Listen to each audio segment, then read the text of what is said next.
him late than my wife. Uh, Hmm. all right, Got guys.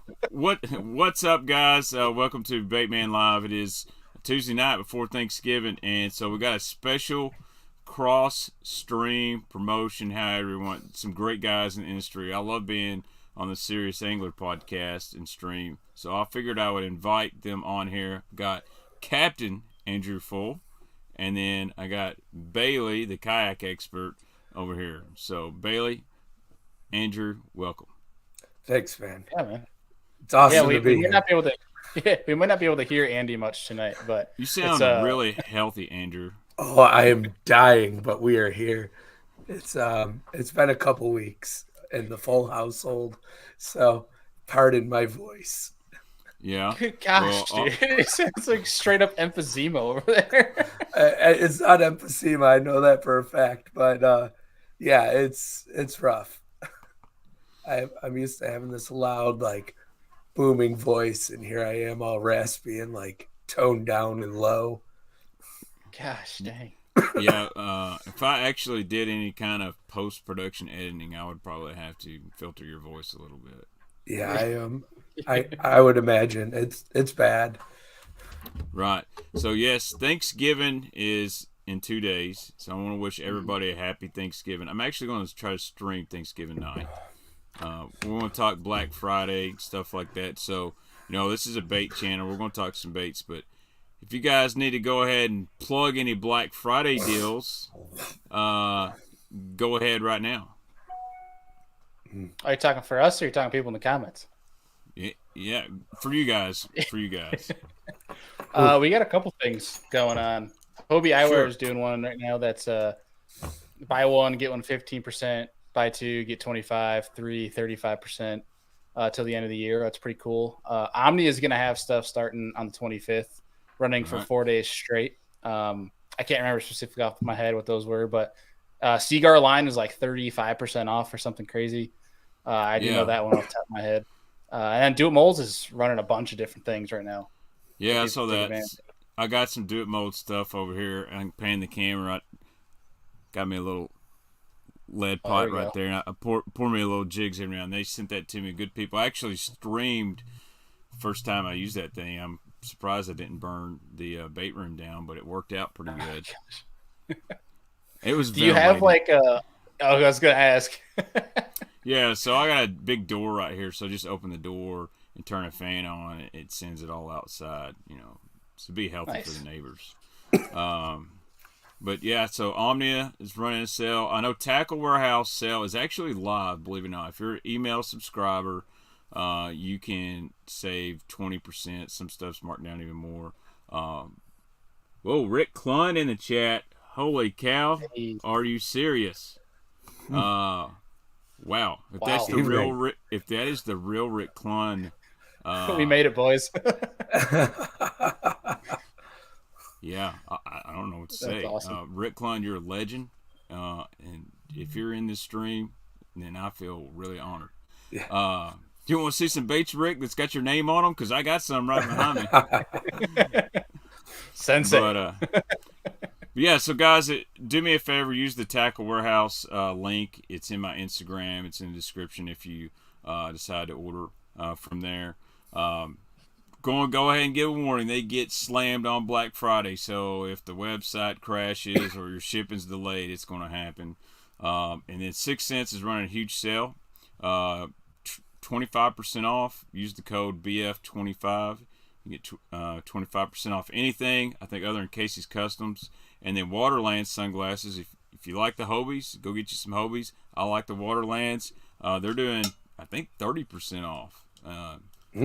These right here, I like these. These are kind of my Terminators. And the same look code, sharp. it's like, yeah, they're clean. I've wore the Hobies. I can be honest, they're good glasses. And when it comes to sunglasses, a lot of it's do the frames fit you. These frames fit me really, really good. I've wore Costas, I've wore Oakley's, Maui's, Gems, all that. These fit me really good. I like them. So we're here to talk baits, though. We'll do some more Black Friday, Thursday night. So, golly, I hope Rick isn't sitting there just like making fun of me. That's all I can think about. Is Rick Clun really watching the stream? He's gonna go. I'm gonna. That's kind of wild. We need a thing. fact check to see if that's actually him, because if it is, that's probably the coolest moment I think any three of us on here have ever had streaming. Agreed. Yeah, it must be the power of your social media, because this sure ain't mine. I don't know. Either way, let's not ask questions here. Rick's here. Yeah. Let's talk. Yeah, Rick. Let me pull this bait out here, Rick. So if you're in here, and if anybody, I mean, we're going to talk baits. Let's just talk about it right now. This is the RC 1.5. Okay, did this square bill, and I'll tell you. Actually, I'm not going to say did. This bait, this OG here, it started the square bill craze. Like, I know everyone talks about the KVD 1.5 and all that, and 6 Sense has got a great square bill. Berkeley's got one. Most companies have a good one. But you think about what this little bait right here did to the fishing industry. It really exploded it. And so you got Rick's name on a square bill. People are like, oh, Lucky Craft, they're $18, $19. But you know what? When they found out this thing was a fish catching machine, so many companies had to make one. And then you get KVD. He wins a classic on a square bill, and it's like no one had ever heard of one before. What's a square bill crankbait? It blows the scene up. Andy That can't square talk. bill's He's just nasty. head down. I'm just nodding. Yes. Yeah.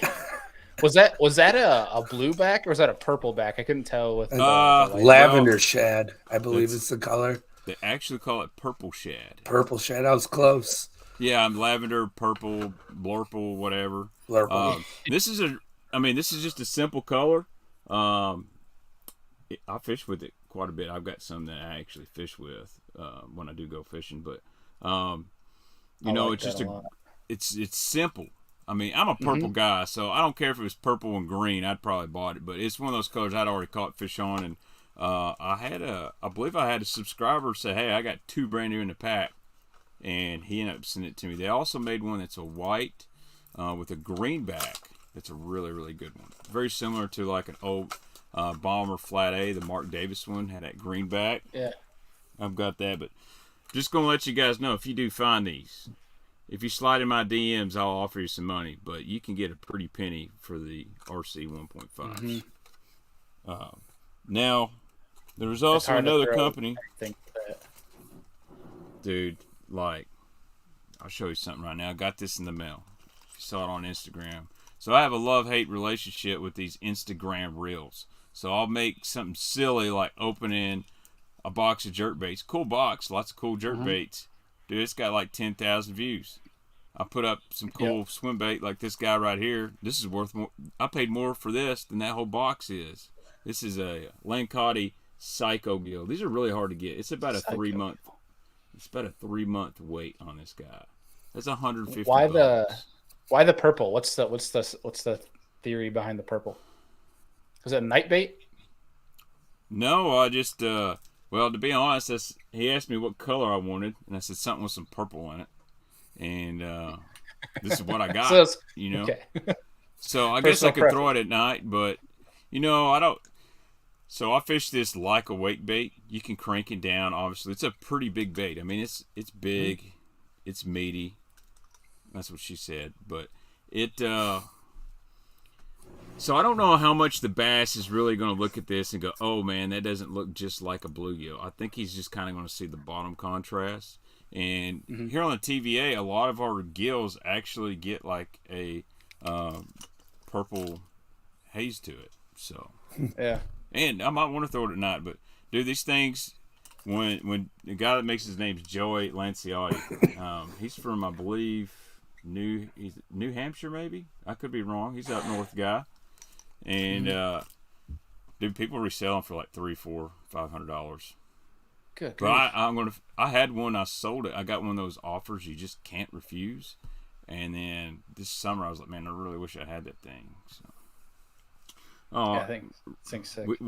Rick says, beautiful point. I guess he's talking about the RC 1.5. Man, Rick, slide in my DMs. I think he said paint. Beautiful paint. I think Yeah. it's beautiful too. What am I going to do? Disagree with him? I'm going to say, no, Rick, I think it's awesome. I mean, you could. Yeah, that's a good way to get a bunch of them haters, I guess. So. Yeah. That's how you get a whole bunch of thumbs down if you disagree with Rick. Yeah. Anyway, so what do you guys got going? Y'all got any new tackle, anything? What do you want to talk about? Oh, it's funny. We just got like 80 inches of snow in Buffalo, right? So I rushed my boat to Rochester, and 90% of my tackle is still in my boat because I haven't gotten a chance to winterize it. So I got to do that tomorrow when I get to Rochester. So your boat is in storage. It didn't get 6 foot of snow on it, right? It did not get 6 feet of snow. It is in my in-laws' pole barn, so I can pull it out whenever I want. But most of my tackle is actually in my boat at the moment. I have my handy dandy OSP box though sitting here next to me. Oh, so I just got some OSP. I got some OSP in from Hookup Tackle. They're like the place to get it from. Yeah. Like, you know, I love Tackle Warehouse. Got the affiliate deal with them, but they just don't get as much OSP. Oh, Daniel says he's done some checking. It is not the real Rick Clun. Oh, boo. We sure? We got to fact check Daniel's fact check. Yeah. Show us some OSP, Andy. If you can't talk, I can maybe go around.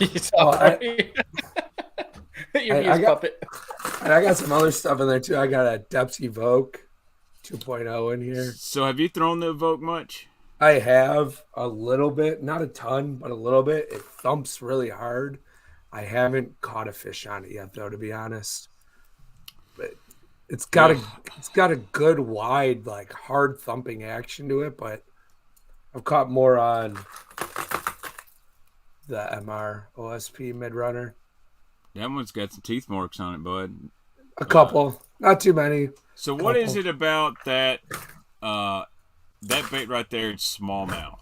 Like, you also started to see some other companies kind of make that smaller profile, run 8 to 12 foot. Got that kind of odd body shape. So here is an EXDR, and you can tell that one is just about chewed through. So the best part about this bait is how the profile on it. It's got flat top. It's slender, but it's still round. So when you rip it through the water, it dives really quick, almost straight down. Mm-hmm. And it has almost zero resistance on the rod as you're burning it. So you can fish it all day long. And I think it has something to do with like this single rattle in it. I don't know if you can hear it, but there's a single tungsten rattle, and it has a honeycomb plastic like dip to it body that makes it half the weight of like your traditional crankbait. So it gets down quicker. It can be fish deep. But this little dude will run 15 foot on 10-pound test. Yeah, so I think that's kind of like critical, especially for smallmouth. Not that smallmouth don't bite big baits, but for some reason that smaller profile, they really, really key on. Especially even here on the Tennessee River, you know, Bailey just had, you know, Mr. Menendez on his stream. Yep. And I've been in the, boat with him. He likes a Series 3, which is similar to like a Bandit 200, but that 3XD, that it's still got a smaller profile. I use a bait. I don't know if I got one over here handy. I was kind of looking. If I grab the right box, this is going to be good. If I grab the wrong box, we're going to clean up the bait room tonight. But it's like there's actually two, but that small profile and deep diver, this is bad, guys. This is really bad. I found it super interesting when we had Menendez on that he said so many people talk about the KVD 1.5s, the jerk baits, the sexy dogs, the 6XDs, but nobody talks about like a Series 3. And he said if you talk to any Strike King pro, like a him or a KVD, Series 5. For Series 5. Yeah. So it's kind of wild. That's a true statement. Like, that's not a blowing smoke here to promote the Series 5. That's a true statement. And believe it or not, when I was in doing the tackle sales thing or whatnot, dude, I sold just as many Series 5 as anything else. You know, 6XD is really popular. But Series 5, it's kind of on the opposite spectrum of, like, the Blitz and some other baits. I got a whole box full of baits very similar here. But you kind of got a bigger body, The lip's not overly huge. It's just a really good dives, 11 to 14 foot, depending on what line you want to use. 12 is a really good standard for that bait. But it's got a really good side to side wobble, and what that does when it's coming through, it just doesn't hang up a lot. So you can crank it in stumps, off the top of bars, through timber. It comes through really good. A lot of people don't know this, but this 10XD is actually an upsized body of the Series 5. Because if you ever look at a 10XD, an 8, and a 6, their body's totally different. So the 8's modeled after the 6, the 10 is modeled after a Series 5. So, interesting. Darius said he smashed him on an A-rig today. Oh, God, we got a guy with a professional microphone in here. All right, guys, welcome Adam Deacon to the stream here. He is part of the Serious Angler Podcast, Streamcast Network, whatever you want to call it, Bailey. It just got you a little... We got our tackle tinker over here. We have our business guy here, and then the Looney Tune is me. But yeah, you got the whole crew. Right. Scary. Right. When Andy was talking... Here, I got me an OSP right here. This is a Blitz MR. This might be the same one Andy had. That was the first one I held up. Hold on. Yeah. I don't know where I put it. Mine looks a lot newer for some reason. Well, you should throw it and catch some fish on it. Yeah, that's Andy put me onto OSP, man. I used to be the kind of guy hater back that was like, I wouldn't say hater. I was the crankbait is a crankbait. Like if you're gonna throw that, I'm gonna throw a rock crawler. Oh man, we're gonna catch the same thing. And that's the kind of people I make fun of on TikTok when they make their TikToks and like, why do you guys spend $12 on a crankbait? All crankbaits are crankbaits. I can go buy Ozark Trail and I can catch just as many fish as you can. All right. I wasn't that extreme, but I was definitely on the side of like, I don't need this crazy expensive crankbait till Andy waxed me on it. And I am now a believer in expensive crankbaits, I should say. Yeah, they're kind of my thing. Not just expensive. I'm nowhere near the best crankbait fisherman out there. I wouldn't even say I'm really that good. I just like throwing them. And they're a cool bait to learn the ins and outs of. So this is a similar style bait. This is from Lucky Craft. And this is the old Skeet Mini DR. So one thing that's cool about this bait is it's kind of got a square lip on it. So it's good around cover. But you see it's still got a small profile. This thing dives 8 to 10 foot on 12-pound line. One of my favorite baits actually in the spring. You know, Strike King had that 1.5 DD square bill. It's okay. I mean, I'm not going to hate on it, but I think it was rushed. And then 6 Sense has got this one that I really like. Very similar bait. This is the Mini 250. So the only real difference is you got more of a thumbnail bill. So this is more like a Strike King Series 3 right here. Speaking of Menendez, here it is. That's the Series 3 from Strike King. If you'll notice that bill, they've got that thumbnail stale bill. I can't tell you how many big smallmouth I caught on a 3XD. Dude, 3XDs are legit. I love that bait. Really? Or smallmouth. Yeah. So this is the one we like here on Kentucky Lake. It's a Series 3, but it doesn't go as deep, right? It doesn't go as deep. It's got a different action too. So like I'll be with Mark and he may have 4 cranking rods rigged up, and he's got a Series 3, Series 4, 3XD, and then something off the wall.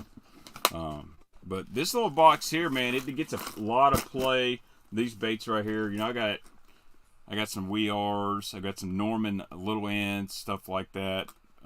This thing gets a lot of play this time of year. For some reason, if you can get a bait that dives in the 8 to 12 foot range, but it's got a small profile because we got a lot of threadfin, yellowtails, stuff like that.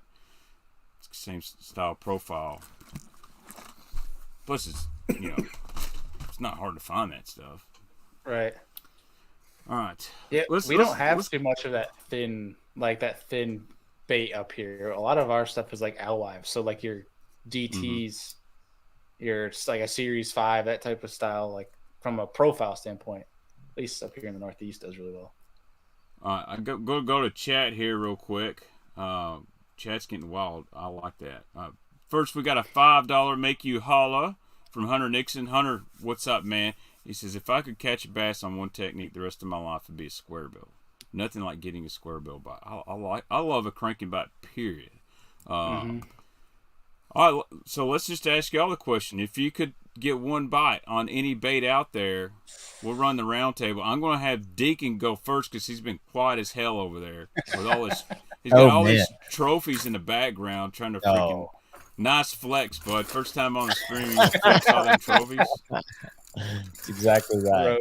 Roast Dude, session. best bite, man, for me, it's got to be a tie between two things, I think. If you say a Ned rig, I will dunk you out of the stream. Yeah, it's a drop.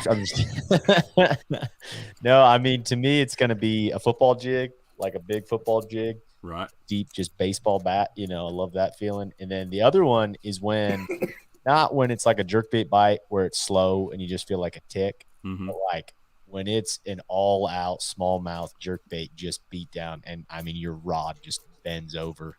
I like a good jerkbait bite when it's going. Yeah, I'm a big fan of jerking myself. All right, Bailey, you're hard to beat a good jerk. It's hard to beat a good jerk. A good jerk is what everyone needs, and that's exactly right. The world would be a better place. So many different.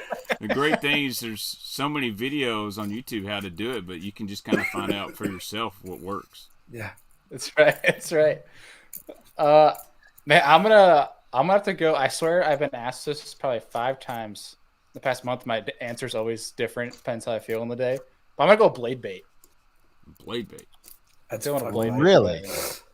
Yeah. Are you fishing it vertical? Yeah. Or really? Yeah, vertical when you rip it and you go rip it again, your rod gets taken out of your hand. That's fun. So my blade baiting's a little bit different here. I actually throw it a lot more in the spring than I do this time of year. It's a good follow-up to a lipless bait, and I'll fish it like a rattle trap or whatnot. Just a constant reel and just slight hops and let it fall, and they jam it pretty good. I've heard of some sneaky bites where guys on the TVA when they're burning traps, they'll burn blade baits instead or something different. For some sneaky. It's basically like throwing a silent lipless. You're gonna get a little bit more flash sometimes with that blade bait. Yeah, it's kind of cool. Andy. It's a little sneaky. Top water, Great Lakes smallmouth. Well, you got, is that a teckle or is that Unfortunately, it's a teckle, but it works. It's the big one. That chartreuse shad's a killer color. I think so many, look, I always say if it's bone or chrome, just leave it at home. But that chartreuse shad, if you cannot find a bone, that's probably the second best thing. I agree. I don't know why. I recently, I used to love throwing a spook for smallies, but this guy, the hookup ratio actually went up for me. Really? Hookup to land ratio, the slightly smaller, thinner profile of a Vixen style top water walking bait. It's a lot of fun. 30-pound braid and hold on. If you're brave with 30-pound braid, I throw 65. But also backlash a lot. 65, it can't dig all the way into the spoon. Yeah, that's true. Those are really good. That's a good. Me? Yeah. I'm kind of about in the. However I'm feeling, it is kind of hard to be a jerkbait bite.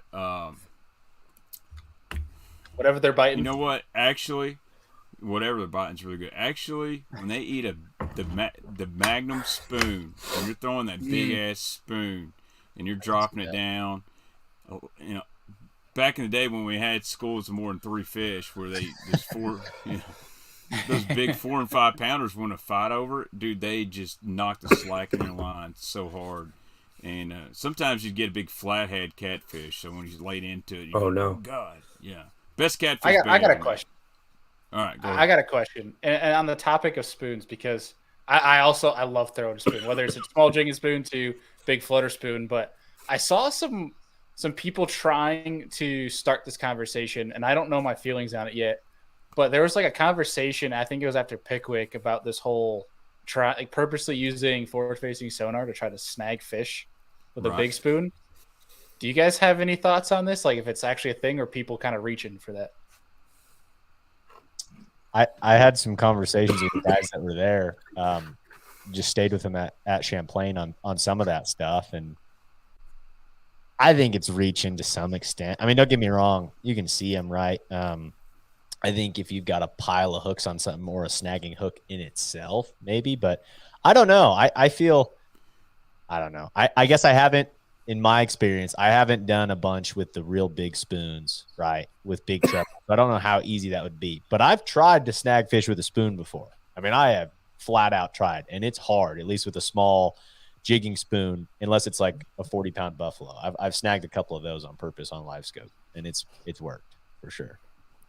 I like your So- save talking about carp because you just tried to almost convicted yourself. But no, Well, I've will done it every. say something about that. It's easier to snag a buffalo or a common carp.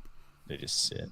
One, they're just sitting. Two, their scales are huge. They're thick. Yeah. So your hook's got some friction to grab a hold of. A bass is relatively a pretty smooth scaled fish. Mhm. You know, But it's a people. 7-pounder. Yeah. 8-pounder. You get an 8-10 pounder, whatever, maybe difference. But you know, we've all been fishing with a buddy that gets a bite on a treble hook bait. He's, oh, it's a giant, come off. And he's like, oh shit, man, look at the scale on this thing. He's a freaking PB. Chances are that wasn't a bass. That was some kind of carp or a buffalo. You know, it's happened to me before. Yeah, I'll tell you my thoughts on it because I've thrown the mag spoon since the week it hit the Tennessee River.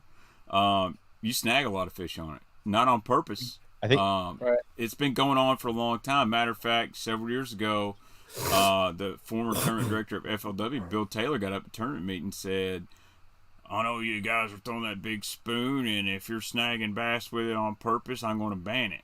And people got really pissed off and said, listen, what's the difference? And this is before live scope, so people are already snagging them before live scope on accident.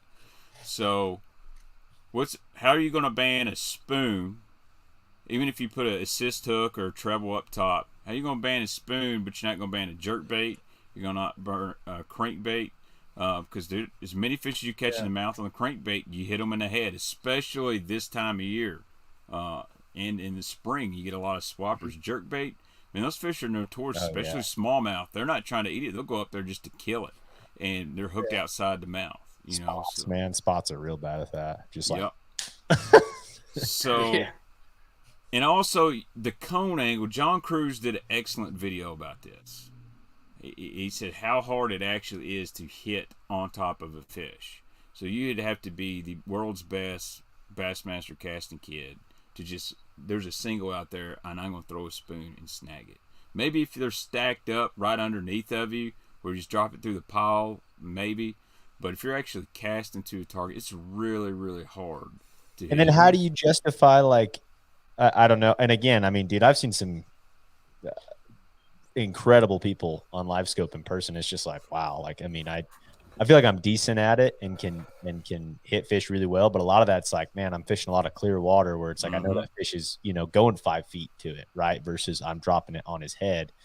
But my thought too with that is, how would you ever prove if that fish swiped at it, like we're talking with jerkbait cranking, that kind of a thing? Like, did that fish swipe at it, or was he just sitting there not looking and you hit him in the head? And you know what I mean? So I don't know. Tough thing. And it's like in anything in fishing, like some of this stuff, like, man, you can't get everything, unfortunately, in the rules. It's just impossible. I think it's always going to be a changing game. Right.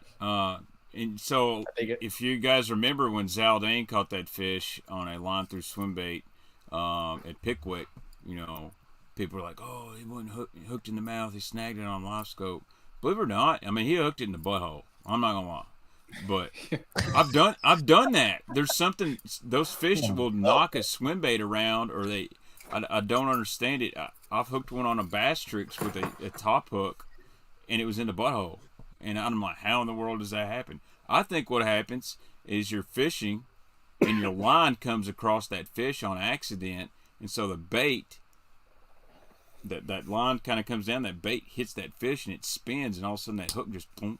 It's not on purpose. It's an accident, but you know, you could also say maybe 3 or 4 fish are trying to eat it and it knocked that swim bait around, it rolled and got whatever. I mean, you just don't know. Totally different than looking at them in 4 foot of water and snagging them with a wacky rig. I agree. You know, these, you know, Zaldane, the spoon guys, they're not out spraguing fish. They're just out, you know, fishing. Valid point. Valid. Fishing at Southeast says we need to bring the A-rig back. So that's something I did a small video of. It didn't get any views. I tried to totally Randy block it, but I think it's kind of time for the elites, FLW Tour, BBT, bring the A-rig back. I mean, I'm not a live scope hater, but if you're going to have technology like that, why can't you have a bait with 5 hooks and 5 wires? I mean, let's talk about that, though. I mean, how many events do you think we would see the A-rig take over? I mean, every early spring event, probably. Yeah. Yeah, I mean, it'd be like your first couple, right, that weren't in Florida. So anything pre-spawn, you know, I think you'd have guys chucking it down the bank and huge A-rig fans. So sure. I bet they would work in Florida on shell beds. Guarantee they do. Oh, yeah. Bet you Mikey Balls has already caught a 10-pounder on one. I'm sure. Multiple. I could see it going the full schedule beyond a spawn event. Yeah. I don't know. Smallies will eat that thing in the middle of summer. I'm all for it from a fishing standpoint, because the A-rig bite's fun. I would say the only thing as like a negative, and this is just personal opinion, is I just don't want to see it become like what everyone's throwing every single event, because I think that become boring. And I think that's the biggest factor in why they won't legalize it. Guys throw chatterbaits every single event. True. There's guys that's literally made a living just throwing a chatterbait. Guys just chase smallmouth around on live scope with flatworms. Yeah. Very true. Imagine that. Imagine if you banned the drop shot for smallmouth events. That could Everybody would just pick up a jerkbait. Everyone will be jerkbait fishing. Or everyone would drop. Yeah, and that'd be way more fun to watch if it was only jerkbaits. Oh my god, how many smallies the pros would lose? It'd be heartbreaking. There's TV though. That's TV. Yeah. Yeah, so from a standpoint of a guy that I like to watch this stuff to see what different stuff guys are throwing, the smallmouth events are really dumbed down. It's a flatworm on a drop shot. It's a Ned rig. Every now and then you get a guy like Fighter that catches them on like, you know, the OSP or the Rapala DT10, whatnot. Chatterbait. Pretty simple fishing. Follow them around. Even before live scope, guys set up on a drift, it seems, and they're staring at their 2D or whatever now. It's not really that exciting until a guy catches one. The cool thing about like the fork events, and you'll probably see this on Eufaula, and you're going to see guys with mixed bag doing a lot of different power fishing, some flipping, some pitching, some grass punching. You're not going to see guys just staring at this sonar all the time. So I like to see people do different techniques and mix it up, Bailey. So I do agree with your point. It can get really boring when guys are just sitting there looking at a drop shot. Flip side, if you're a pro, are you really worried about if it's boring or not? Because you got to get a $100,000 check. Yeah. No, from an angler standpoint, that makes perfect sense. Right, it would be cool though, like there's smallmouth events to watch, like El Zaldane, somebody that throws those bigger baits to expose how smallmouth, like especially like the St. Lawrence River, will smoke big glide bait, and how sick that bite could be. Yeah. So I got a call from an angler today, and he was like, "Do you know anything about this glide bait?" And I'm like, "Not a whole lot. It's new." And he's like, "New? This." My buddy from so-and-so Central Kentucky says he's been killing for 6-7 years on it. I'm like, well, that'd be news to me since it just come out like 4 months ago. So somebody's blowing some smoke up your tail. You know, wasn't trying to be rude. So, but he says they're going to play. He thinks the glide bait is going to play more next year on the Elite Series than ever before. Think about that. Intriguing. There's some, well, out of curiosity. No, I guess it'd be kind of a pain to screen share. I'm curious what this glide bait is specifically. I'll tell you what it is. It's a Clutch Swimbait. Clutch. What brand is it? It's called Clutch Swimbait. Oh, that's the brand name, Clutch Swimbait? Yeah. So I noticed they kind of do the TikTok sponsored posts and stuff like that. Now, I'm not saying anything bad about it. I'm just saying they hadn't been around 6 or 7 years. I just started seeing them this year. I think it's called Clutch Brand Swimbaits. It looks good. I mean, the video stuff, it looks great. The darter? I know we got some. Yeah, I know there's some guys over here in the chat like fishing the Southeast and South Jersey fishermen, they probably know what I'm talking about. The Clutch Swimbait Company. Yeah, that thing looks sharp. Speaking of glide baits, I did order some draws there, Kev. It's a good bait, man. They got a smaller one coming out, and I think that's really gonna. Sorry. What's Hey that? man, you take that sumbitch over. I hate fooling with it, so if you guys want to share a screen, you do what you want to. Just tell me which glide bait is that? I do not know. I've had this conversation with somebody. Okay. I thought it might be a Fish 30 acre, Okay. but it's not. Bluegrass Brass and said Clutch Swimbaits Darter Glides. Well, I see photo by Jody White. We should ask Jody. We've had Jody on the show. A sneaky deal. I don't know. Jody's a cool Is that dude, how man. Kyle won? I think so. Don't know. Rick Bartz asked, the Clutch is mass produced, a garage made. It's a garage made deal. I mean, they're not like huge, but they've obviously got some attention. Fish in the Southeast says, I have one and it's amazing. That dude knows a lot about swim baits, so I'm going to go ahead and say if he says it's really good, it's good. But I've yet to figure out that bait from Kyle Hall. My buddy fishes the Stren Toyota Rayvac, whatever you call it now. He's roommates with Kyle Hall, and I can't get an answer from him. Yeah, I think they're being real sneaky about it. I imagine it's going to be some random company that pops up in the next 2 months, and they're all going to sell out. That's how the swim bait guys do these things. They leak them out and they get them to guys. They don't say nothing about them, and then they put them for $200 a piece, and they sell out in 5 minutes. I need to figure out how to do that. Yeah, it is super intriguing how that works. I'm trying to remember his name, but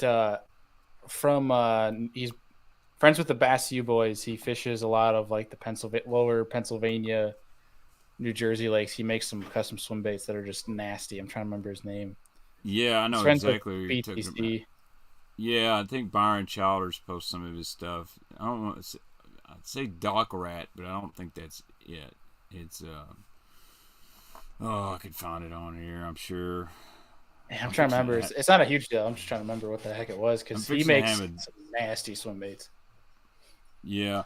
I think it's really easy, though, to get caught up in that glide bait deal. I certainly did a few years ago. Like, seriously, I sold a bunch of my stuff. I've got 4 or 5 that I really, really like, and I kind of stick to them. Because, 1, you can blow through a paycheck really quick. 2, you really need to be fishing.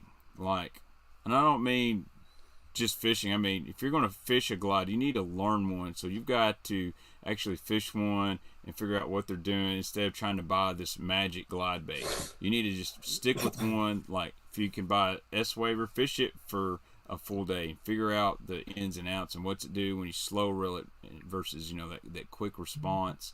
Some baits, they pull really good. So you can throw it down there, you can pull it, and then it can make this big wide sweep and it sink. So Matt Robertson showed me that on that tater hog. Dude, you throw that sucker out there, and it's such a slow sink. Well, it sinks pretty, I would say moderate, but you can pull that rod. You make your glide, and you pull it, and that tater hog will just dive. He fishes down there in like 12, 15 foot of water. And so a lot of guys don't know that. They're like, oh, I bought this glide bait, it sinks 3 foot. Well, there's a lot you can do to certain ones will. When on that pull, they'll dive nose down, and then you can start your slow glide. Kev, if you had, we're talking like legit swim baits here, where I feel like there's a lot of these $100+ glide baits out there right now that all kind of, to somebody that's new getting into it, look the same from their eye. Whereas I'm sure all of these are completely different. Like there's ones out there that are legit. Like if you had to say 2 or 3 glide baits over that $100 price range, if someone's going to spend that amount of money, what would you recommend? So this is the one I've been throwing a lot lately. So I'm gonna come with a warning on this. So this company in the past has had a lot of issues shipping baits to customers, and there's a lot of people that hate on this dude. This is called a Fish Everything paperweight. It's a badass swim bait. The dude knows how to make a legit swim bait. I've caught big fish on it. And it's this one right here. You'll probably see the video early next week of me and Matt, me throwing this and catching a jank on this thing. Now, he smoked me with the tater hog. But this is a Fish Everything paperweight. It's a really good glide to do a lot of different stuff. You can burn it, make it cut real hard. You can reel it slow, and it's got a nice wide sweep to it. I like throwing it out there, cut, stop, and it just kind of shoot, and then just slowly kind of glide out. Really cool bait. They make one in a 6-inch version. I got it tied on over here, and it's beat to hell. Really good bait. You can get them for like $150. I think a guy, he's actually now sending them to a guy that actually ships them out on time. So it's helped out. I think it's like Phil's Tackle Box. They just had a drop of them. They're hard to get, but they just had a drop last night. So I like that. If I want to go OG, one of my favorite glides of all time, you can't even get these anymore. These are badass. This is called a Shizzard. It does not look like much, but that paperweight's badass. Working it fast, this thing will do some amazing stuff. I mean, doesn't have a realistic tail. I mean, I don't know what material this is. It's some kind of plastic. It's cheap. It's got this, but I love that big eye on this thing. For some reason on glides, I like that big eye. Like when you turn it and it looks back at a bass, I think they see that. It's kind of like a kill spot on the jerkbait.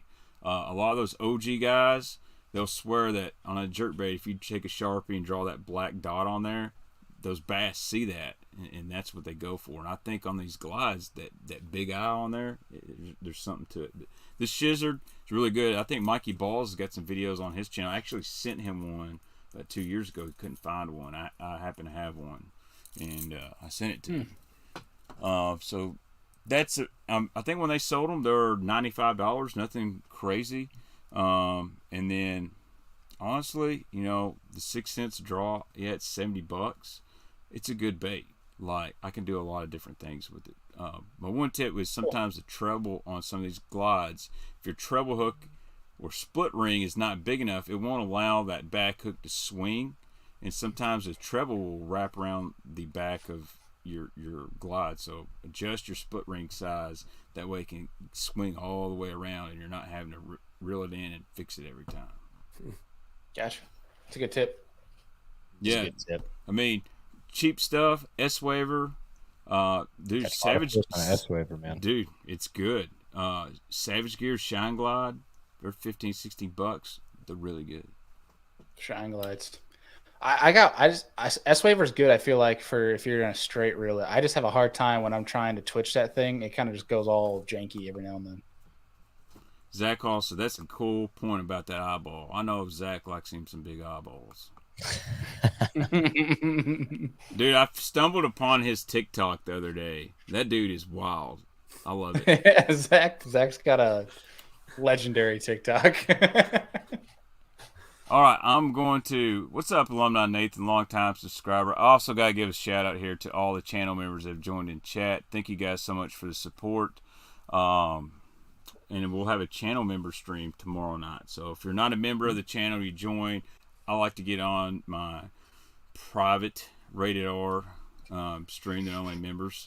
So if I ever learn any of that stuff comes up, I'm going to be like, all right, which one of you snitched? But no, thank you guys for the support and do some special stuff for y'all. I had some good questions. I'm going to go grab a Mountain Dew, so I'm going to toss this to you guys. This is a great question. This will lead us into something. Does Black Friday matter since the industry is in a tailspin? I'll be right back. Deegan, you're the business guy. You lead this one up.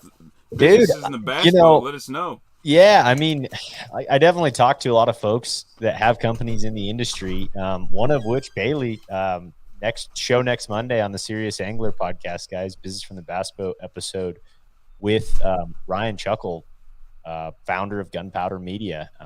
He's got a pulse on the industry because he deals with all the marketing budgets of these major companies. I mean, major companies in the fishing industry. And I asked him that flat out question, and not necessarily does Black Friday matter, but I said, look, keep hearing all this stuff, what are your thoughts going into 2023? And he's like, yeah, I mean, guys are tightening up, no doubt. There's concern, but at the same time, he's like, everyone's kind of been affected differently. And he feels that the companies that are going to prevail, that are going to keep keep pushing a little bit on their marketing budget side of things. But I wouldn't say the industry's in a tailspin directly. I mean, I just think it's kind of more normal times. We're coming out of a time where it was so hot in everything, right? From boats to tackle. Yes. And now it's gonna take us natural slow down. And a good point he made too is like, say you got a guy that was looking at maybe buying a new boat. Well, things tightening up and he's maybe not buying a new boat, but what he's doing is instead of spending that extra 30 grand he was going to do to upgrade into that next boat, he may buy a new graph. So it just might be making different decisions when it comes to some of that stuff. So I don't think we're in a tailspin by any means. I think Black Friday matters. I think, guys, it's a big part of a lot of companies' year is some of the sales that happen right now. So I would disagree on the tailspin comment. I just think we're slowing down a little bit. It's somewhat normal to that extent. I think to add on that too, like I think you hinted on it briefly, but like people are worried because they're like, oh, the industry, the sales are all going down right now. Well, they were at an all-time high because of COVID. It's just going back to normal. That's all it is. I mean, the only thing I would say is the caution is the manufacturing, and that's really the biggest concern right now. Is I think the QC is shit right now. I don't think that's, yes. I'm not trying to make anything bad about any company, but I'm seeing bad. I don't want to say bad stuff. I'm just seeing stuff past quality control that shouldn't. Whether it's bad hooks, split rings, paint jobs are totally different. Bills breaking, stuff like that. And I don't think it's. I've seen this in some groups on Facebook. But, I'm buying 6 cents and these baits keep bursting. Their quality control sucks. Well, 6 cents or any company, Rapala, they're not in-house QCing. They get a sample. And they look at the sample. If the sample's good, those people overseas, whether it's Mexico, which takes them overseas, Costa Rica, India, wherever, China, they're probably QCing 1 out of every 200 baits. Mm-hmm. And so Lucky Craft, a lot of people don't know this. Back in the day, Lucky Craft QC'd 1 out of every 5 baits. That's a lot. That's and then so good. now they've got this new cheaper line of Lucky Craft USA series that's like $7.99, $9.99. How they get away with that? They only QC like 1 out of every 200 baits. Dude, I've got a close friend I fished college tournaments with that grew up right next to Lucky Craft's headquarters in the U.S. headquarters anyway, in California. And dude, the amount of baits that I have from him is ridiculous because his job in high school was QC. And if anything was wrong, like exactly like you're talking, he got to keep all those baits. Yep. And he's so good at changing split rings with his hands. It is absurd. I mean, absurd, just because he's so used to working on hard baits. It's crazy, man. But he's a good buddy of mine, and he's Japanese and a Japanese American, I guess would be the best way. But we need to really get him on, Bailey, Andy, and do a show with like a. I actually went to the Classic with him. Is his name Steve? No. Oh, okay. You said Japanese American. I don't know where Steve. Not our Steve. Oh, Different Steve. Oh, Steve. But that's such a. Yeah, we definitely need to get him. Where is Steve Mooey? He needs to be in there. Being daddy. I'll shoot him a text. No, but I mean, that's a serious thing. These manufacturers have rushed to meet that COVID demand, and they were so behind. Now the stuff is hitting the shelves, and it's not the same quality. It's not like the brand just gave up and they're big time now. I've seen them people like 6 cents are big time. They don't care. No, it's happening with every brand. I've literally got some striking stuff the other day that the eye fell off. I'm like, dude, literally in the package. Dude, in even big ticket items, man, like away from baits and tackle. I mean, dude, look at the amount of motors that are having issues out of the box, or boats, just like, man, this fit and finish isn't great. So I think it's everything. And the other factor too, man, I've heard a lot of stories of like a certain part, right, in a motor. Mm-hmm. They were having issues getting that specific part. So then they go to a different producer to make that part. Well, it's not quite the same. They had, there's little cheap parts here and there. So like there's differences. That's in vehicles, is everything. So I agree. I think that's a really good point to bring up. Just quality control is lacking in a lot of ways. So I love that people know exactly who we're talking about. Yeah. Rick says, Steve, local guy, moved to Florida and dropped off the earth. Hold on. Get him dirty, Rick. Oh, can you put that back that was up? rough. I'm gonna take a picture of us on that, Jim. Yeah, I just texted him there to you get go. on the stream. I texted him that we're calling him out on the stream. Oh Yeah. man. Oh man, Rick's a great dude, man. He runs an awesome like JDM shop up there in Chicago. Oh, cool. But yeah, so there's just a lot of things. To your point, Adam. So I actually have a real job. You know, I'm a blue collar guy. I make a product called a Luca Bond. It's shit. Steve is in here. Look at that picture. Oh my god. It's so outdated. Excuse me.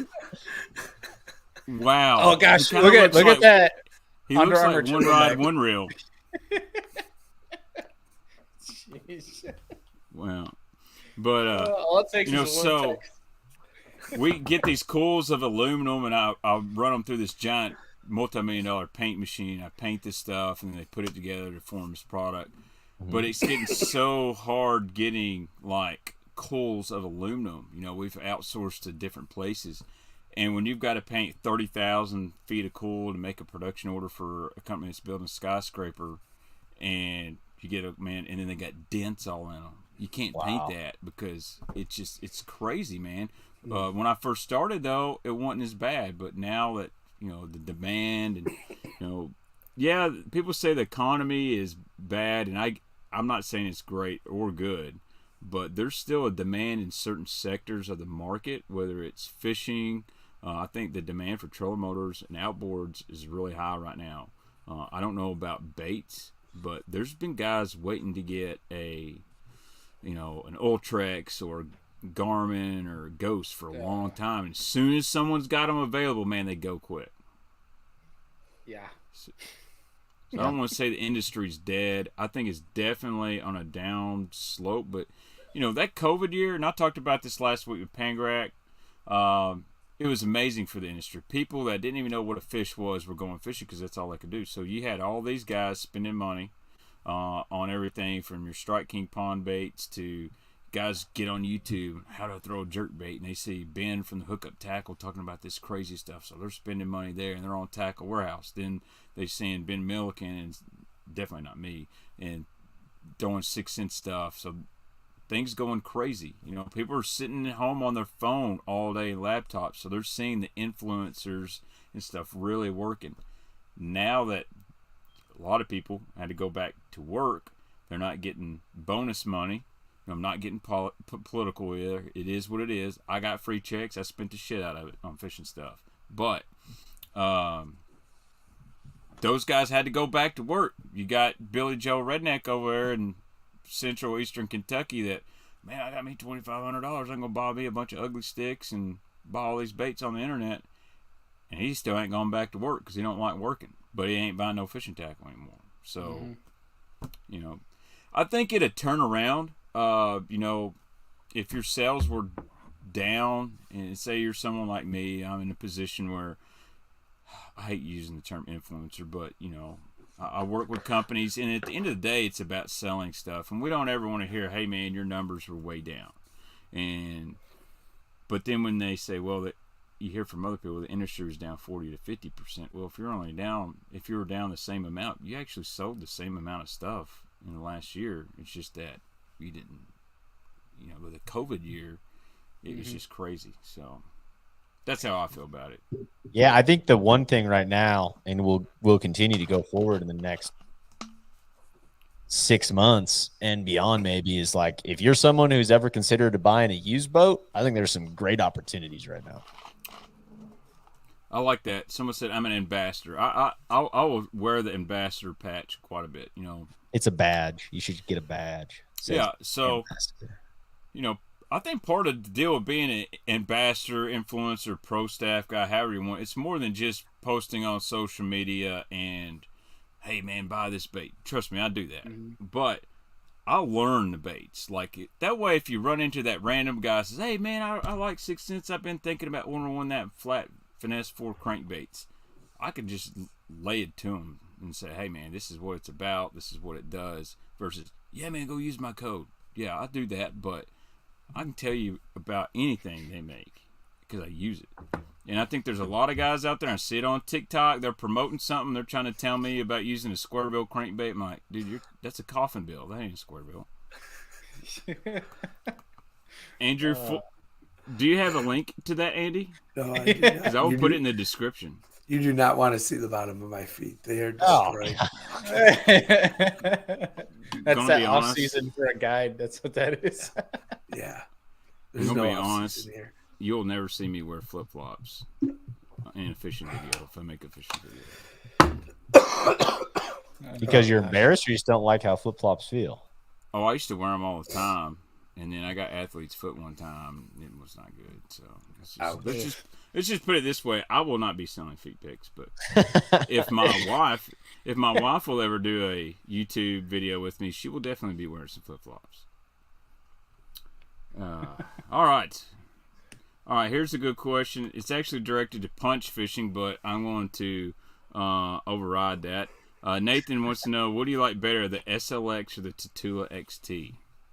We're talking rods or reels? Reels. I haven't used either. I haven't used the XT yet, but I've used SLXs and I like those. They're pretty durable. Someone asked me that about every stream about those two reels. I'm a Daiwa guy. And you know what? I think in the last 5 years, Daiwa's really grabbed a lot of the market share. Because, so my favorite reel ever is the Shimano Chronart, the OG Pearl one. I mean, it's only one speed. They're indestructible. But probably I would say let's go 10 years. I really feel like Daiwa's made a huge comeback in the market. Like, once that Tatula hit and people started, man, this reel cast really good. It's $120, and they've really taken off. Yeah, I was a Daiwa for a while. I like Daiwa spinning. I keep breaking the bait casters back when I used them a bunch. I was like a Shimano bait caster, Daiwa spinning. But I'll say that actually the rod, I got confused with the rod. The SLX rods are heavy as hell, but the SLX reels are, for $100, they were pretty sick. Yeah, I've had both. I mean, be honest with you guys, flip a coin, you're gonna like where it lands. Mm-hmm. Agreed. I think there's a lot of that, when they're close to price point, that kind of a thing. I have a hard time when guys are like, "Oh, this one's so much," and I'm like, man, I like them both. They work fine for me. Let's see. Yeah, especially if you're in the north and you're fishing in the cold, can't go wrong with Shimano or Daiwa. Especially that price point. Dude, so if y'all gonna get on Tackle Warehouse Black Friday and you're looking for a good reel to throw those smaller finesse crankbaits, I really enjoy the Tatula SV. This is the older model. I had that newer model, but I like the older edition. Older's much better in my opinion. Yeah, I think it's smoother. I like the drag a little bit better. And I hate to say this, it fits my hand better. I know you get some guys, but it really does. But dude, the old SVs, I think they're every bit as good as the new ones. But those don't scratch up as bad. Yeah. I know that's a weird thing, but still got a few. If you can ever find a 100p, that's the 5.5-to-1 Tatula they made. That's a really good crankbait reel. I've thrown like balsa baits on that in the early spring and Little Johns where I don't really want to fish it that fast. Fish it lethargic. You're throwing a Series 3XD, Bandit 300, stuff like that. It's cold. It's 45 degrees, low water temps. It's a great reel to keep that bait down there and really slow. So, all right. What else are we going to talk about, guys? Oh, somebody asked earlier, MLF, what's your thoughts? We're going to 5 bass limit on the Major League Fishing Tour. I'm going to be honest. I'm a big fan of it. I think professional fishing should, I'm not saying to that extent. I think in my personal opinion, in a perfect world, the trails would go to like that Texas Fest format where you're keeping 1 or 2 overs to bring back, because like when you look at a Bassmaster event, they're only holding up 1 or 2 fish when they get to the scales.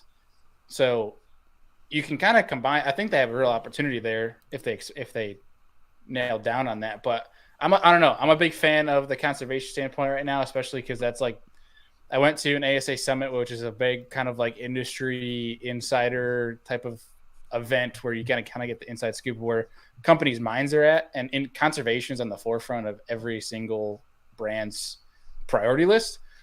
And I think you'll see some positive come from that. I think there's some bad PR for MLF going to the 5-fish format, being that them and Bass position themselves as competitors. But I think from conservation standpoint, I think it's a good thing. But I think if you want to get the best of both worlds from conservation and business to appease those at a weigh-in, you go to that Texas Fest where you establish for each event, like MLF did with like a pound format when they did the every fish counts, over a certain pound limit. If you did a over 20 inches or over 21 inches for specific events, you brought back 1 or 2 fish to hold up at a weigh-in to appease the crowd and the business side, the live weigh-ins, I think you find a real impactful format there. Right. So this may be controversial. I don't give a shit. But so Major League Fishing told us forever that every fish counts is the way to go, that everyone wanted to catch as many fish as they could. They want to score every fish. Every fish counts. It's the way to go, way to go. And now they go, yeah, we're just kidding on that. We're going to go with a 5-fish limit just like everybody else. So they did all this, spent all this marketing, and this is the greatest thing, and now they kind of revert back. Now, that said, I'm a fan of fishing. I don't really give a shit if it's a 10-fish limit, 5-fish, or 30-fish limit. I'm going to watch if it's exciting. But I do think there's some appeal there, especially to the OG guys, to the guys that really hate it on MLF or it's Dinkfest. Now, let's see what it does to those guys, because where's your excuse now? Okay, you won't watch it because they're catching all these little fish, supposedly, which if you look at the numbers, they average out about the same as a 5-bass event. Are those guys going to watch? Are they going to be fans of it?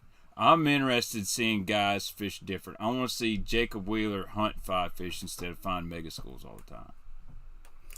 Yeah. Go ahead, Andy. I saw you. Oh, no, you're good. You can answer. I feel bad, love it, Andy. Andy's like the sick, little I child honestly, in the corner. It's like, oh, he's got to speak up. No, I honestly think I'm gonna go and watch just because I'm like dying. Dude, So, I feel bad for you. I'm good, but I think I'm Gotta gonna go help my wife real quick. Y'all keep rolling. Yeah, I think I'm gonna dip out, and I'll see you guys soon. All right. All right, Andy. Yeah, lay off the Take it steak, easy, buddy. dude. Good luck. Oh yeah, see ya. Yeah. Yeah, buddy. I mean, to Baitman's point, I guess I disagree a little bit there. I mean, I think that as a company, they tried to do something new and different, right? Because I mean, it's the same story. They're trying to sell a new story, have this wild new format, create all this drama, and I think that at the end of the day, people didn't appeal to it because still, unfortunately, as much as we want to think that there's a bunch of new viewers of the sport that see it on TV and will pick it up, it's like the majority of viewers are hardcore anglers themselves and they can't fish that format.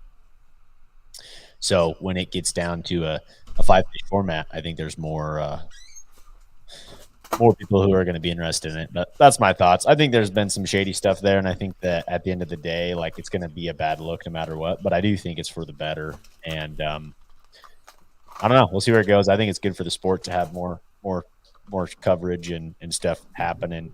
And I don't know. I'm interested to watch guys fish differently. Did Andy just bail out? I think yeah, he's not feeling well. I'm sorry. As you could hear. Yeah. I do think that if MLF from the get-go did the 5-fish format but did the weigh release, it would have been much more popular than the route they have taken where they keep switching. I think that is a really bad look coming from a PR standpoint, where people are going to get confused now because you keep changing so many rules, adding different litigations to events, different new events that happen each year.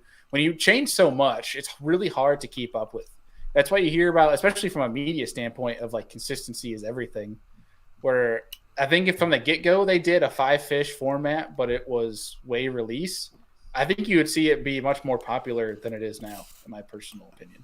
So I'm not an MLF hater, because they are in my hometown. They employ a lot of people here in Benton, and I've known some of those tournament directors for a long time. But now those guys I've known have retired since move on. But that's a big organization. Definitely want to keep that in my hometown. But somebody made a comment here, and not trying to be controversial. Doug says they also said no entry fees and a lot of other stuff that have failed so far. So that's my biggest concern with MLF is it's been promised this, promised that, and then they go back and change. Now, supposedly the anglers all vote on that. So if it is like a union and the anglers are voting on these changes, then so be it. But I just see, people are like, somebody just literally commented, I liked it where they just showed up to a lake and fish. That's kind of what I was hoping the BPT was. They really wouldn't release the schedule. All of a sudden they just say, hey, we're going to be live this week at Kentucky Lake. Oh shit, they're here, and you have your tour like that. But, like MLF you talking about like the cup events? Yeah. So I'm kind of thinking, in my opinion, go back. Why do we have a Bass Pro Tour and a FLW Tackle Warehouse Tour? It's essentially the same thing because all the BPT guys are going to fish those tour events. So go back, have one elite level tour there on MLF, and those guys qualify in to fish those cup events that are go to mystery lakes and stuff like that. Make those high profile, 5 events a year, high paying, but you've got to qualify for those instead of just put, certain select guys on those. The cup events that they would fish that were like that, the show up, you know like where you're going, but like you don't know what lake you're going to until the morning you get to the lake. I think they missed a big opportunity there to live stream those. I think if you live stream those, that would have made for really cool TV. Yeah, absolutely. No one would know where they were. Like, I think it would be super cool. I will agree with Punch Fishing here. This is a great comment. I think I spend more time listening to people talk about MLF and Bassmaster than actually watch MLF and Bassmaster. And I actually will. I kind of agree with that. I don't care if it's MLF, Bassmaster, or MPFL. I don't care what it is. I'm watching it. It's addicted to the competitiveness. And live for me, I mean, that's the biggest game changer to me. Like I've never been a fan of the cup events. I've never been a fan of anything going to TV. I don't think it's the way. I think a big portion of that was a Stan Kroenke deal. I mean, media mogul. He's all around that side of things, and I think that was a big play on that side of stuff, was to have it on My Outdoors TV and all these different things, to have it as a TV thing. I think there's viewership there. I just think it's hard for tournaments to attract viewers. That's always been my thought from an outsider perspective. Yeah, and let's be honest here on that. Great point. MLF and Live Scope are 2 dead horses that have been thoroughly beat. I have never made a Live Scope video. I mean, my stance is, dude, if you got it, use it. If you don't use it, you don't have it, don't use it. I mean, it's, yes, things are expensive and all that, but this side of fishing, the YouTube, social media, is way different than actually going out and fishing, and it's hard to explain that to people. I'm not being negative, but there's a lot of people that don't know what they're talking about, but they'll make a video because they know it's going to get a lot of views. Yeah, I completely agree with that. Which is sorry, I've slowed down. My wife brought me a little plug here to Cookout. If you guys have never had a Cookout milkshake, you're missing out. Oh man, I don't know what Cookout is, but just from a milkshake. Now I'm jealous. But I haven't had a milkshake in a long time. It sounds good. Yeah, it's 28 degrees and I have a milkshake here. I mean, that what you're talking about though, Kev, like the whole misinformation on YouTube. I mean, that's like a big thing in fishing, but like you could apply that to everything really now, like news. That's why I don't watch the news anymore. Not to try to get in any political tangent here, but like from a fishing standpoint, there's so much misinformation out there. Right. You could argue that certain people have different perspectives that could be of value, but I think the biggest thing is like if you use YouTube as an avenue to try to learn something, you need to be able to take it with a grain of salt and put it like try it yourself. Right. Like you can't take it as like it's 100% because I mean, I see guys like trying to reinvent the wheel on like how to rig a Texas rig worm. I'm watching the guy saying you got to throw your big worm and you got to thread the line 4 inches down and your hook's hanging out by the tail. I'm like, why? Like, just rig it normal. You'll get 2 to 3 more bites. You're probably not gonna get 2 or 3 more bites. What you probably will do is you might catch a couple that were, gonna eat it anyway. Because if you ever watch a bass eat a worm, they either suck the whole thing in, or usually they actually hit it at the head, But, stuff like that, no big deal. But, when I look at YouTube and the stuff I try to teach, if you call it teaching, or the videos I make that aren't just fun fishing, I want people to learn. So that's why Fluke Master, Milliken was so successful in the beginnings and really gained a lot of steam, and Tactical Bass and still does it. When you search how to fish a swim bait, guess who's popping up? Matt Allen, Tim Little. And then they're like, oh, damn, these guys know their stuff. I need to learn about a drop shot. Oh, here they are again. Wired to Fish, king of that back in the day. When people get in those search engines, they're searching how to fish a worm, drop shot, buzz bait, even just specific products to learn about them. Those videos hold weight, even though they may not have the 100,000 views in a week, like a John B video. Over the course of time, people are going to learn more, and they'll come back to your channel for education. Once you've watched, and this is not a hate on a Guggen video or anything, once you've watched a fishing challenge, it's done for. You'll never come back. I've literally watched Brent Ayler tie the same RP knot 100 times because I cannot tie that son of a gun. And I go back, and I'll be on the water, and I'm YouTubing exactly how to do it. But that's what I'm talking about. I think that's a good play on a channel. You see guys with YouTube shorts and stuff like that take off. They're all about the simple stuff, man. There's so many guys out there that, dude, they're rigging got a 1.5 square bill, and they've got a swivel and a snap that's bigger than the bait on it. I'm like, don't do that. Mm-hmm. Yeah, there's definitely some good resources out there. I think the best educational I'm curious to you guys' standpoint on this. Like, Fish the Moment does some of the best educational content I think that I've seen on YouTube. Mm-hmm. The amount of time that goes into making that is ridiculous. Yeah, I'm not doing Sorry, I'm not the word to go on a tangent, but that's a guy that deserves some praise for what he does. I've learned a lot from his channel.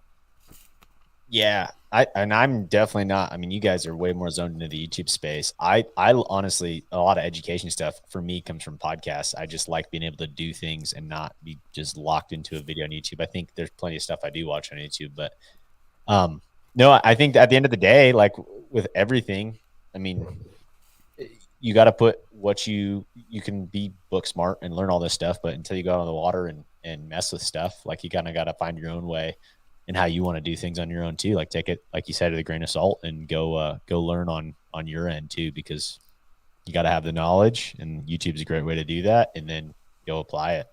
You learn way more. I think you're seeing more people too, like the guys on YouTube, they figured it out several years ago. Like if you make a 40-minute video, you can put 10 ads in it. Now guys are figuring out how to make really condensed 30-second content to throw on TikTok. Whether it's, ranting in my truck, or whether you're trying to discuss a bait or a technique or something like that. The new TikTok, YouTube Shorts is I watch it, I swipe it, watch it, swipe it. And you're seeing anglers doing more that kind of social media than ever. Yeah, it's now becoming almost to an extent, it's almost a funnel of platforms now where it's like you're using an Instagram reel or a short or a TikTok to funnel somebody to a larger project, say a full-length YouTube video, where that's getting them to it's kind of interesting how you're seeing different platforms commingle to try and draw people to this where they're being monetized from, if that makes sense. It's kind of interesting. Right. And again, at the end of the day, it all goes back to selling some fishing tackle. Because it all comes down to a fish.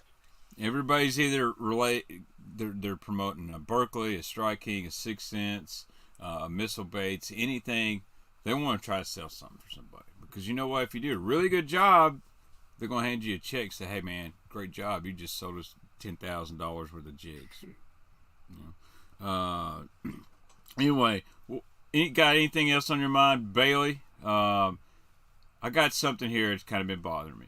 So, let it rip then. Adam, this is kind of business wise. So I've seen a few people or a person talk about how females are mistreated in the fishing industry. That they don't get the same representation as men, and men have their men privilege and stuff. I would say that's false. And I'd also say that women get as more or better privilege in the fishing industry. Rightfully so, because we have less women fishermen, and I think many of them are very skilled, like Christine Fisher. I wouldn't want to fish one-on-one against her.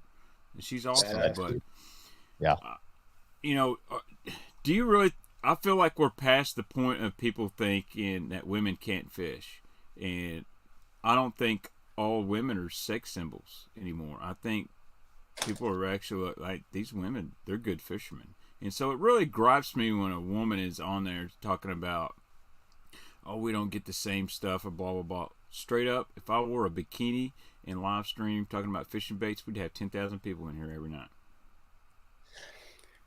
Yeah, this is an interesting subject. I think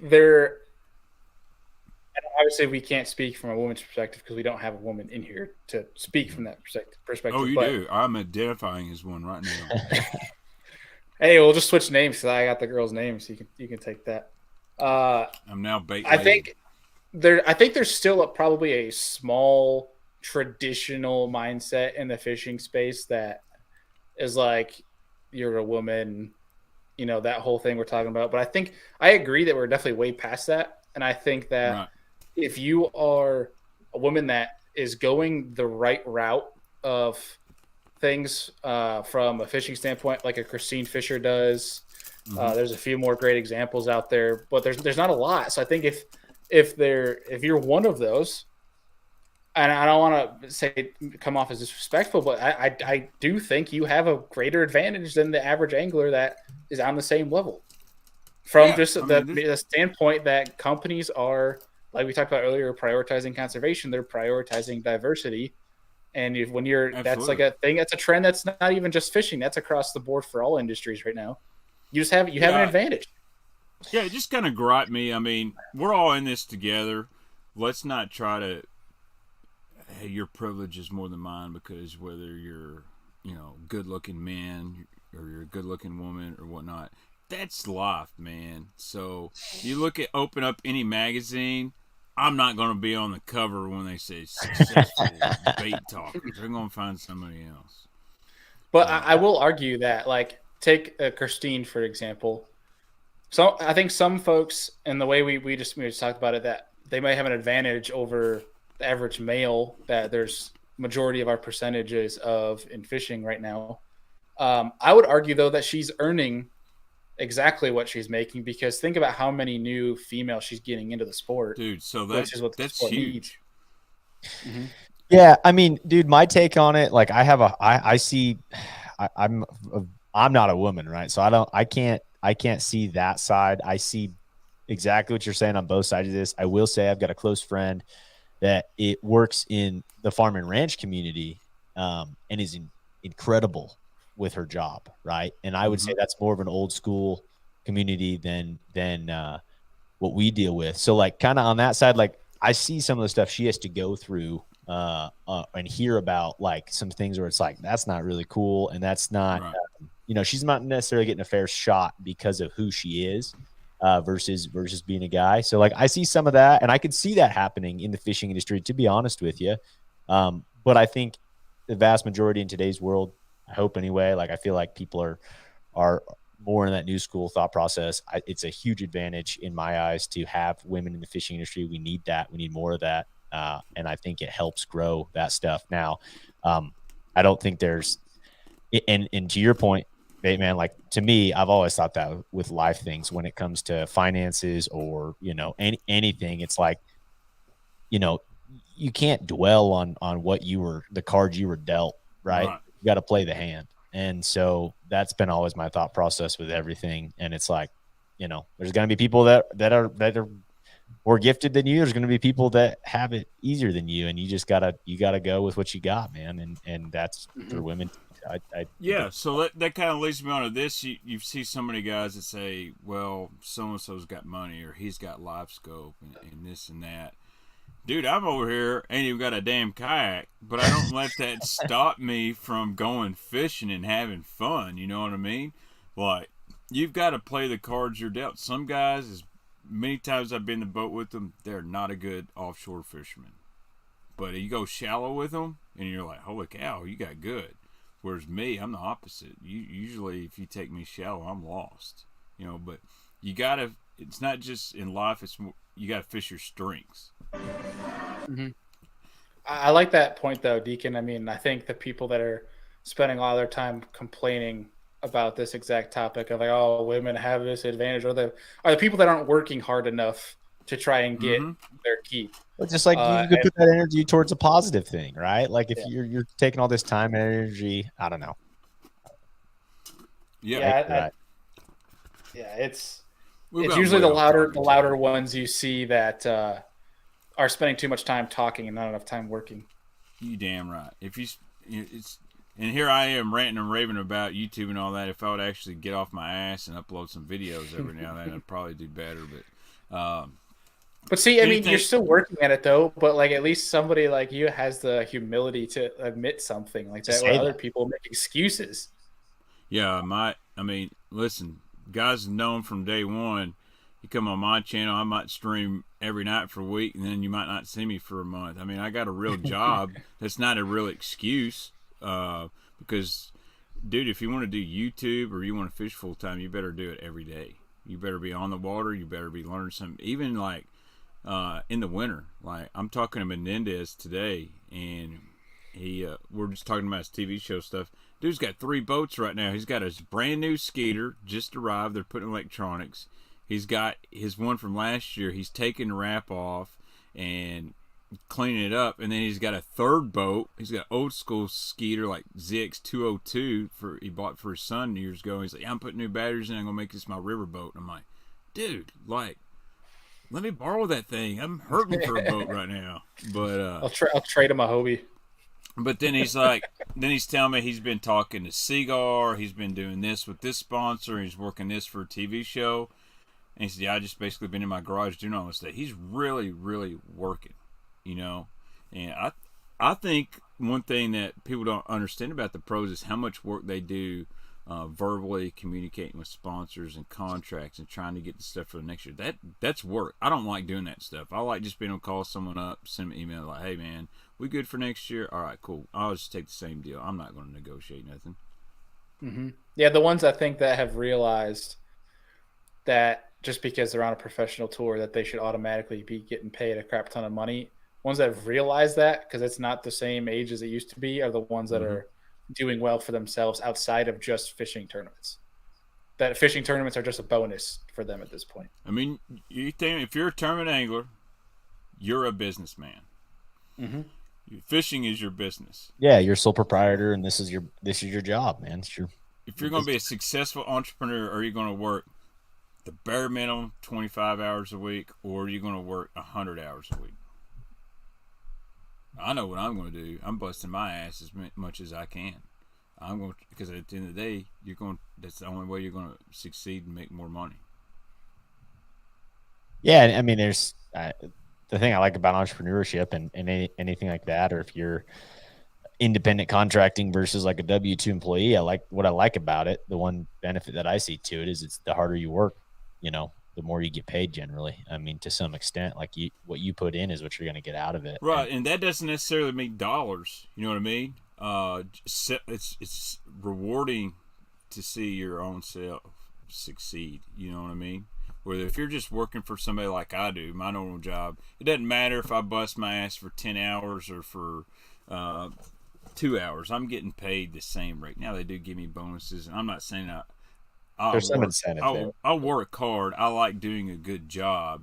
You know, it makes your job easier when you do a good job. But there's sometimes more incentive doing it for yourself, like you know, man, I did great. And when someone compliments you, they come to like, man, your business is doing awesome. Your fishing's doing awesome. they feel good about it. But, whew, we're on everything but baits right now. Any baits y'all guys want to talk about?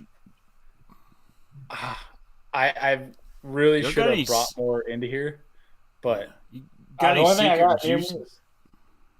Oh, I got some secret juice for you. It's not really Let's see secret. some but, secret like, juice. I don't know if I freaking have it with me. Oh, yeah, it's so secret. You ain't got it with it. All right. Well, It's in the garage. You ever use a snap jig? yeah. So Bertrand talked about snap jig a couple streams ago. That thing's legit. Put a little general or like a fluke style bait. That thing I've watched like Gary Klein wax them in Florida on it when nobody could catch him on anything else. In Florida, yeah. Which really it's known as like a walleye northern smallmouth bait. It's super cool. To the bottom. I mean, you're fishing like a blade bait. I mean, just he fishes it like a blade bait or kind of more or less not like a blade bait, but like kind of like a lipless where you would more of like a subtle action where you know how you rip a trap. It's more of kind of like a subtle deal with that. Where you're casting it more of a subtle lift, and the bait comes up, and then it kind of does that trap flutter down. But it's just super subtle because it's a jig head with a small plastic. Pretty slow. He's fishing it. I mean, like raise the rod, reel again, raise the rod. That kind of thing. You can lift because if you could throw a half ounce, so you could lift it like subtle. It's only going to go up a foot and it come back down. You can work it hard. But one thing it's kind of wild he does is he will throw like a lighter one up shallow, especially clear water, and snap it like a jerk bait, and it'll literally walk side to side. It's kind of wild. It's better to be shown than instructed. But yeah, he's a wizard with that thing. But that's a sneaky bait that, I mean, Andy, if he was on here, could talk about it, especially like Great Lakes, that you're not catching them on a blade, you're not catching them on a Ned, but you're throwing that snap jig and you're smoking them. Guys have caught them on spotted bass lakes too. So just to address Claytail Cast, I'm sorry if I butchered it. He said not being a troll, and I don't really think anybody's being a troll. Said show me someone other than Christine Fisher that has competed. Melinda Mize made the All-American. She's stud, dude. She's fun. It was like an angler of the year, wasn't she? Yeah, Melinda Mize is a damn good fisherwoman, and Pam Martin Wells. I mean, those two. So obviously, there's not as many women, huh? Yeah, exactly what you're saying. There's just less. I mean, think about how many guys suck at fishing. there's plenty of guys that suck at fishing. You know? So since this is a bait show, I gotta show you this new boss of bait. So I got this from a guy. His name's Randy Gross on Woodbait Nation. If you guys, Adam, I don't know if you're a crankbait guy, Bailey, you might want to join this group. You'll see guys building awesome balsa baits all the time. My favorite balsa bait maker just quit. He just up and said he's not going to do it anymore. I respect that. He says building balsa really hurt his allergies. So I picked up this from a new guy. His name's Randy Gross. Check out this thing. I don't know how good you guys can see that. So this is a full, yeah, it's at that smaller, almost like Little John size. Yeah, got the computer board. I like that color. Dude, I do too. Yes, it's got purple, but I thought when I saw it, the way the picture was, I thought it had a black back. I was like, man, that's just a good, like that old school Rapala shad color that's like that full with the black back. Yeah. Like, dude, exactly that thing, what you're talking about. It looks so simple, but one day, years ago, I fished a charity tournament, and this kid said, it was a crankbait bite. I said, well, you got any crankbaits in your box? He's like, yeah, and he pulls out a DT6 in that shad pattern. I'm like, yeah, we're going to be fishing over like 20 foot of water. Dude whipped my ass for like an hour, and I'm digging in my box. Where's all my shallow? He's catching these suspended fish that are like up on top of, like right at the break of the ledge, and he's just throwing that DT6. It was just that old shad pattern. So I went out and bought a bunch, and there's some to these like full baits. You know, I think the way maybe the light flashes off of them, I'm not really worried about what's on the bag, but it just looks very natural, you know? I like that chartreuse right on the front, like the chest of that bait. Yes. Yeah, I like that too. This dude did a really good job. I'm going to throw this in the pond next door, but dude, if he can make me some craw colors in this little bait right here, I think we got a dog that's going to hunt pretty good. Now, $28, that's after shipping. I mean, I ain't scared. That thing's legit. I like the paint job on that is impressive. Yeah. So you get on that wood bait group, and you'll notice the time these guys take on these baits. Like, it's an art form. So it doesn't bother me to pay that much money because I know that didn't take a guy 10 minutes to make. Like, even if he CNC'd it, he still had to paint it. He had to tune it, all that stuff. So I don't mind throwing a guy some money because he's working for it. All right, let's see what else we got here. Anything else you want to add to the stream tonight? I mean, you guys got going on for Thanksgiving? Adam's looking kind of bored. No, man, I'm tired.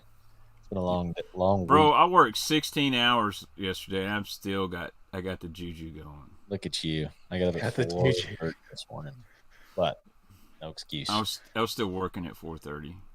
Oof. I'm getting up at 3:30 tomorrow. I wish I would say I was fishing, but I'm hunting. I didn't think I was going to hunt this year. Let's go. Really? My brother suckered me into he made me feel bad because him and I are the only ones left in New York, and he's like, man, I want to go hunting, but it really sucks to go alone. He kind of kept hitting on that when we were on the phone. I was like, fine, like I'll go get my license. So I'm getting up early tomorrow, carry on our tradition of hunting every Thanksgiving. So hopefully put some venison in the freezer tomorrow. Nice. Dude, I Archery love me tag some or- deer meat. Mm-hmm. Rifle Some tag or venison what is chili. it? Just whitetail. No, but I mean archery or rifle or what can you Oh, do? sorry. Yeah, it's gun season here in New York. Nice. Watch them pew pews. I don't want my channel getting demonetized. It's for the 500 views I get. It's Nerf guns. There you go. What do you guys got going on for Thanksgiving though? What are your plans? Well, my wife has a pretty big family, so let's just say that I'll be eating a lot, and I'll be pissed off about 3 o'clock. Too many people around. Get I that. like all these people, but I don't like being around people. You see what I'm saying? Yeah. I'm a social guy, so I don't mind being around people, but I Do you get hammered on eggnog and then everyone's like your best friend at Thanksgiving?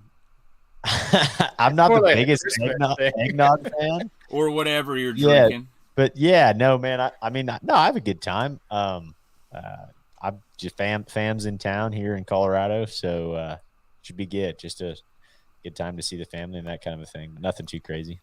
All right, so totally stop. I don't know a whole lot about you, Deacon. I listen to your streams. You're great. And did you say you're in Colorado? That's where I live, man. Ah, I got you. You ever go to the Red Rocks? Oh yeah, yeah. Damn. It's like 45 minutes, an hour from the house. Maybe having to hit this guy up for some Taylor Swift tickets or something. There you go, dude. You see the stuff with those tickets sold out so fast. I know. Imagine if we could get Taylor Swift do some kind of fishing promotion. How big she is. Oh, If man. she was if she just had the whole Matt Robertson an ugly stick with a bobber, paint it pink, how many would sell? Oh my gosh. My daughter's 6 and she loves Taylor Swift. I don't know. There's a fishing brand out there, maybe a Bass Pro Shops that could even afford to get you can get her attention. I don't think you have to. You just got to get lucky and get in the right situation, like a photo. Not paparazzi, but most of the country music singers and stuff, they like to hunt, fish, all that. Now I don't know if Taylor Swift does, but Doubt it. I think hey, I'll be straight up. I was thinking this the other day. Y'all can hate on Luke Bryan all you want to. Look what that dude's done for fishing. He's got 2 songs that specifically mention bass fishing. He's big in with Bass Pro Shops and stuff like that. Maybe his music's not for everybody, but dude's a true fisherman and conservationist guy. Gotta get a hat off to him. Yeah, well, I think I heard something about how the reason he even started playing music in the first place was because he wanted to be able to fish. Like he wanted to have a place where he could go buy a pond or buy a place with a pond on it and stock it and that kind of thing. So yeah, I'm with you, man. I don't know. It's not for everyone. And Zach in the comments, I live in northern Colorado, like Fort Collins area would be probably the closest. So I've been a few times. I've been to Telluride like 3 times. Oh, yeah? Elk hunting. Telluride's gorgeous, man. Yeah, dude, it's some of the most beautiful country. It's not fun to elk hunt because it's straight up and down in a lot of places. And so, That's elk hunting, dude. yeah, I ran out of breath quite a bit. It's rough, man. Yeah, fun So stuff. I've been watching Yellowstone. We're totally off topic right now, but I've been to Montana several times, And someone made a comment on Facebook the other day, said, there's too much drama on Yellowstone for me. I'm like, bro, if you've ever been to Montana, like, there wouldn't be a TV show if there wasn't any drama, because that place is boring. Unless you like to hunt or you're a cowboy, it's pretty boring. Beautiful scenery. So yeah, you can't beat Montana. That place is the coolest place I've ever been to. Yeah, I like Montana a lot, man. A lot for sure. All right. I've got to go help my wife with some stuff. We've been on for an hour and a half. We've talked a little bit about baits and a lot about everything else. I'm trying to think of any. I felt like I had a lot more impressive hot topics list before I streamed, and then I don't write notes or anything. I guess I should. And now I'm just kind of spinning my wheels. But I've always told Bailey I'd love to have him on the stream. Adam, thank you for joining me. I would love to have both of you on your own individual streams, and we're not going to leave Andy out. And we'll pick some great topics as we actually get into more fishing season. And Adam, I'd definitely like to have you on here to talk about the bass boat industry and the business side of things sometime. Anyway, I'll be back. Members only tomorrow night, Thursday night, Black Friday late sales. And what I want to ask you guys, if you know any Black Friday sales, Bailey, Adam, anybody in chat, send me a link to it on Instagram so I can throw something up Thursday so everybody knows where all the good sales are and everything. But before we get off, it is Thanksgiving, and the point of this was, well, I made it BAITSGIVING, and we really just talked a little bit of baits. But it's Thanksgiving. What's something that you're thankful for in the fishing industry? Go ahead, Deegan. You look like you got a smirk or something. Mine's legit. I'm not even okay. No, I mean, dude, the passion that guys have in the community around it. I mean, that's the biggest thing to me. It's the reason I'm drawn to it. I like talking it. I love tournament fishing, and I just love hearing and seeing everything about it, and hanging out with people that get it, like everyone commenting on this stream and that kind of a thing. That's I love the community side of it. Thankful for that.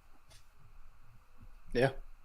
I am thankful for the creative space that the fishing industry has morphed into, because if you have a passion for it, you have the work ethic, basically whatever the hell you want to do, you can make happen in the fishing industry, which I think is super cool. Whereas 10, 15 years ago, you couldn't say that. Basically, if you weren't good at fishing, you better try to make it on the business side. And if that didn't happen, good luck. So I am appreciative of the ability to be creative in this industry. Whereas you see videographers, editors, whatever the heck you want to do, YouTubers, it's a whole different world now. There's a space for everyone in the fishing industry. And so that's right. Kind of leads me to this. I'm thankful for someone telling me years ago, I'll never be a professional angler. And I took that to heart. And I learned to get good with a video camera, get good at editing, and I started diving into the baits, and I learned my niche. And I'm really thankful that so many people will get on to YouTube at 9 o'clock on a Tuesday night or whenever. We've had, almost 200 people tonight. We've had thousands, hundreds of people at one time watching a redneck guy talk about baits like that.